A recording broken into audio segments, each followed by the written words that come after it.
Okay, now, Ramapithecus and Lumanians and the daytime people had their war against the nighttime people, and the nighttime people warred against the daytime people, and they just about wiped out all the primates, most of the primate population around 7 million years ago. Now, anthropologists state that between 7 and 6 million years ago, there were a few monkeys in Africa and an even lesser number in Asia. They do say that there were a small number of that big Gigantopithecus. They found his fossils dating back to 5 million years ago. They found them in China and in the Siwalik Hills of India. Now, they also state that a small group of primates began to traverse northern Africa between 6 and 5 million years ago. Now, these were descendants of Kenupithecus and Oreopithecus. The Oreopithecus was the larger ape that lived in ape man, that lived in Italy, and Kenupithecus was the little about 3 feet tall or 2 feet tall primate or man that lived in Kenya. Okay, around 5 million years ago, these primates, the descendants of Oreopithecus and Kenupithecus, divided into 3 groups. Now, one group stayed moved to Gibraltar and became Barbary apes. That's a type of macaque. And they still, as far as I know, they still live on the Rock of Gibraltar. Now, the second group of primates became chimpanzees. Now, almost everybody knows what a chimpanzee looks like. At the current time, chimpanzees live east of the Nile River, so that would be over here, and they're considered to be natives of Africa. Now, chimpanzees have big ears. They don't have a tail. They have prominent ears, protrusive lips, and they have a wide range of facial expressions. Now, their arms are longer than their legs and hang below their knees. They have long hands but short thumbs. Now, chimpanzees can walk on 2 legs, but they usually use their knuckles to help them. And they are intelligent. They have about 24 vocalizations and are capable of many complex things. They can use tools. They use sticks as weapons and as hooks to pull down fruit-laden tree branches.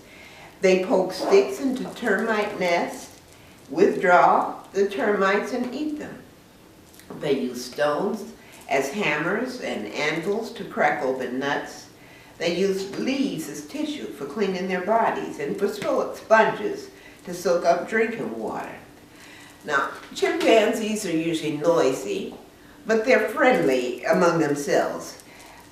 When 2 groups of chimpanzees meet at a fruiting tree or something, there's usually a whole lot of greeting and embracing. And frequently they get into arguments, but even the fights, nobody usually gets hurt. They're not that violent. Now, they have a lifespan of approximately 60 years. And males are usually about 60 to 70% larger than females. A female chimp is mature when she's 12 years old. The male's at 16 years. And the female has a pregnancy of 7 1/2 to 8 months. And they usually have single births, and the mothers usually breastfeed their babies. Now, chimps of 5 million years ago were small. Chimps today are a little larger. They range from about 3.5 feet to 5 feet in height, and they weigh 55 to 155 pounds. Now, chimps and man are 98.3% identical in terms of genetic DNA. Chimps, that shows you just that little bit of difference between man and a chimp, but it means a whole lot. Now, chimps and human skeletons have an identical number of bones. Both man and chimps have muscles to move their ears. I can't move mine. and small atrophied tailbones. Now the chimp's brain is less than half as large as that of modern man, but the proportions and patterns of fissurization are very similar. Now the third group of primates coming from northern Africa kept changing and mutating, and they migrated to the Rift Valley of Kenya. They were chemically or instinctively drawn there because of their Kenyan-Pithecus heritage. At that time, the Rift Valley formed during the war 7 million years ago, and it formed as the Earth's crust was pulled apart with the sinking of Lemuria, and it formed the Rift Valley of Africa. Now this region right here is called the Rift Valley, and here it is again. And this is where they found many specimens of, this is really where the next group of men evolved or started. Okay, and these people in here evolved to Homo races, and that's us. Now, this area has a lot of lakes and streams, open grasslands, and patches of woodland, which provided ideal conditions for many animals, including the early categories of man.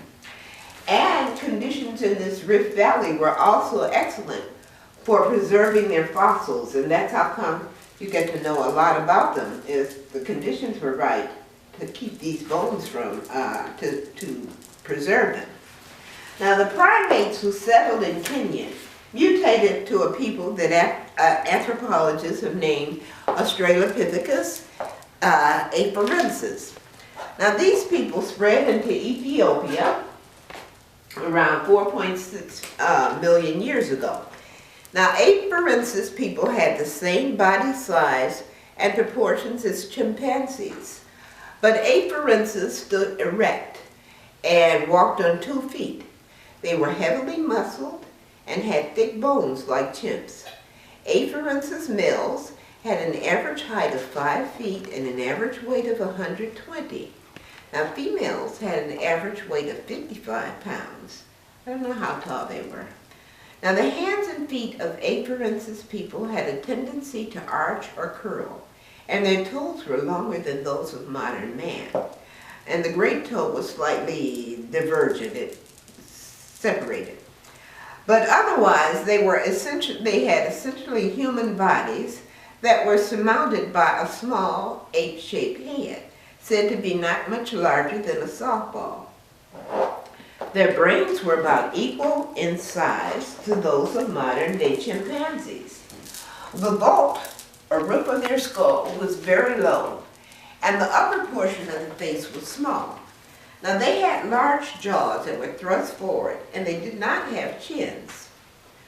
The teeth and jaws of afarensis are described as very similar to those of Ramapithecus and Kenyan-Pithecus.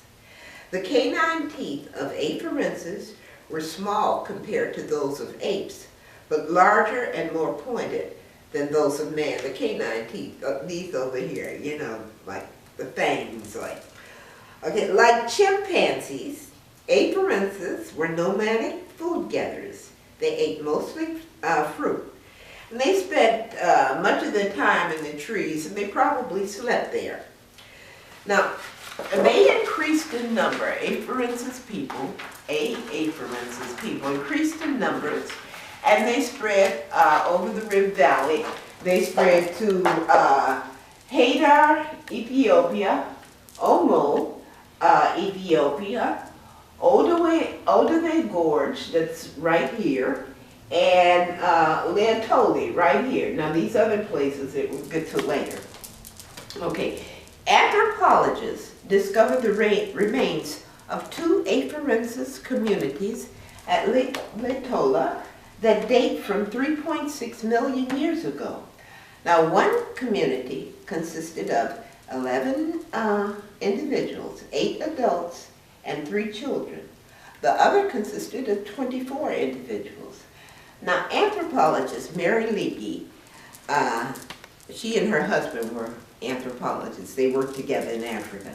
And she was working at lead tolling, and she discovered these footprints. They were preserved in volcanic ash that dates from within the same period, around 3.6 million years ago. Now, what happened was they walked through this ash, then it rained, and then sun hit these. And it crystallized them or fossilized them in just a few hours. So you can see the footprints right there. And one female, the footprints were those of two afarensis individuals, one large and one small. Now the smaller individual appeared to be shuffling or an imperfect walker, and Mary Leakey sensed panic in the track, suggesting that they were fleeing some ancient catastrophe. Now, one observer thought the female might have been pregnant. Now, these footprints were analyzed by a contouring method, which disclosed that the mechanism of weight and force transference through these people's feet was virtually the same as that of modern people. So they really walked just like we walk. So now Dr. Donald Johnson is another anthropologist. He located the most complete skeleton of any erect walking human ancestor at Hader, Ethiopia. It was a fossil of an afarensis female who lived about 3.5 million years ago. She was about 3 feet 4 inches tall. How tall would that be? About to here maybe? 1, 2, up to here. She was about this tall, and she weighed about